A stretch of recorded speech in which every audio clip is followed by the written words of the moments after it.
All right, welcome back. We're joined now by NFL Hall of Famer Rod Woodson and Pac-12 analyst and NFL veteran Anthony Herron. Let's move to Dallas, where Dez Bryant is reportedly trying to bounce back from a disappointing year by planning to train with root guru David Robinson this offseason. Robinson has worked with Antonio Brown and Dez's teammate Bryce Butler, among others, and says he will try to improve Dez's route running and footwork to account for a loss of speed from getting old. This to me smells a little bit desperate, and it's something that Dez should have been doing a long time ago at the beginning of his career. And Rod, I think this is something, no offense to you, Anthony, but this is something I think Rod can relate to. Sometimes when you're blessed with so much talent, the technical part of the game you just kind of ignore. And you don't work on your skill, you just rely on your raw talent. You were one of the few guys that came in with like world-class talent that was also a technician. But there's the misnomer, like if you, back in 1987, like 2 weeks into the building, in Pittsburgh Steelers building, Chuck Noll told me, talent is nothing here. Everybody's talented. That's why you're here. They draft kids. The draft's coming up. These kids are getting drafted just off pure talent because they really don't know what they're going to be in the National Football League. He told me very beginning, it's 2-to-1 physical or mental to physical.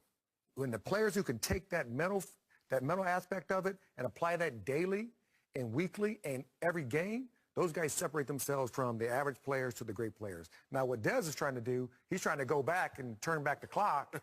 And you should have been doing this year 2, year 3, year 4, year 5. You should have been trying to get better in some capacity back then. Now, what I do think he should have do, or, you know, because I'm looking at the game we played in this past year with the Oakland Raiders. And I looked at him when Bryce Butler, who was on one of the shows before here, when I saw the two, both running go routes, Dez is back here, Bryce Butler's way up here. And I'm like, well, this dude need to get back to the track. He looks like a tight end running. I'm like, get back to the track. I understand you want to work with your feet, and maybe that will help you get a little bit quicker, but you need to get back to your top end speed because at the end of the day, you're going to run the same routes. You're going to run a fade, you're going to run a slant, and you're going to run a comeback. That's all you're going to run. The interesting thing to me, I was around Dez a decent bit when he was going through the combine prep process. I was doing some features on some guys who were training at the same facility with him, and I remember, still to this day, talking to some of the staff that was there at this facility, and it stuck out to them that, yeah, you know, Dez doesn't always come to every workout we're having as a group. He's not always kind of in line with what everyone's doing, and he'll do his own thing sometimes. And so that was Dez even before he got into the National Football League, but he's so physically gifted.